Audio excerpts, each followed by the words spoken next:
In this video, I'm going to teach you how to get Vercel token. In order to do that, first head over to vercel.com and from in there, proceed to click on the sign up option in order to create an account. If you want to create an account and also a project at the same time, click on the start deploying option. Now, since I already have both, let me just proceed to log in into my Vercel. Just click on this button right here. Now, here is my actual dashboard. So what we can do is in order to generate a token is we need to head over to our account settings. Click on your profile picture on the upper right corner. Click on account settings you can see right here. Then after that this will direct us to this part. Scroll down and into your left sidebar you can see the tokens option. So make sure to click on that.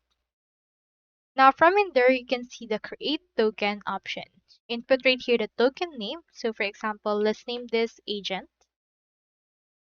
And then input right here the scope. It can be for my actual project or this other project that I have. You can also input right here an expiration for this particular token. For example, I'll just choose a 1 day expiration.